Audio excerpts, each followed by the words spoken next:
അപ്പോൾ നമ്മൾ തിരിച്ച് ബാംഗ്ലൂർ വന്നു. അപ്പോൾ ഇന്നാണെങ്കിൽ ഞാൻ വിചാരിച്ചു വന്നു കഴിഞ്ഞപ്പോൾ കരുതി എനിക്ക് നാട്ടിൽ ത്രെഡ് ചെയ്യണേ ഇഷ്ടമല്ല, ഇവിടെ ചെയ്യണേ ഇഷ്ടം. നല്ല രീതിക്ക് ചെയ്യുക ചേച്ചി. പിന്നെ ഞാൻ എപ്പോഴും ത്രെഡ് ചെയ്യുന്ന ഒരാളല്ല, എന്തെങ്കിലും ഫങ്ഷൻ അങ്ങനെ എന്തെങ്കിലും ഉണ്ടെങ്കിൽ മാത്രം. അതുകൊണ്ട് എന്താ എനിക്ക് ത്രെഡ് ചെയ്യാൻ പോയി ഞാൻ ഒരു ബഹളം ആ കടലുണ്ടാക്കും. ഞാൻ ത്രെഡ് ചെയ്യുമ്പോൾ രണ്ടാൾക്കാർ സൈഡിൽ നിന്ന് ഹെൽപ്പ് ചെയ്തില്ലേ പറ്റില്ല. പിന്നെ അതിന് ത്രെഡ് ഞങ്ങൾക്ക് തിരിച്ചിറങ്ങി കഴിഞ്ഞപ്പോഴാണ് വെള്ളമില്ല. അപ്പോൾ പിന്നെ ഞങ്ങൾ ക്യാനിൽ വെള്ളം എടുക്കാൻ വേണ്ടി വന്നത്. കാരണം ഇവിടെ മറ്റേ വെള്ളം ക്ലോറിൻ വെള്ളം നമുക്ക് കുടിക്കാൻ പറ്റില്ല. അപ്പോൾ ഇതിൽ വരും, നമ്മളതിൽ 5 രൂപ ഇട്ട് കഴിഞ്ഞാൽ ആ ഒരു ക്യാനിൽ നമുക്ക് വെള്ളം കിട്ടും.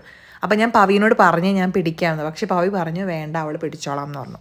പിന്നെ അത് കഴിഞ്ഞപ്പോൾ ഞങ്ങൾ ഫുഡ് ഉണ്ടാക്കാമെന്ന് കരുതി. അപ്പോൾ നമ്മൾ ആവശ്യത്തിന് വേണ്ട വെജിറ്റബിൾസ് ഒക്കെ വാങ്ങിക്കണമല്ലോ, അത് മേടിക്കാൻ വേണ്ടി പോയാൽ. പക്ഷേ നാട്ടിലെ വെച്ചിട്ട് ഇവിടെയാണ് പച്ചക്കറിക്കൊക്കെ ലാഭം എന്ന് പറയുന്നത്. നമുക്ക് 20 രൂപയ്ക്കൊക്കെ 6-7 സവാള കിട്ടുമെന്നേ. പക്ഷെ നാട്ടിൽ അങ്ങനെയല്ലല്ലോ, അത്യാവശ്യം നല്ല വിലയല്ലേ.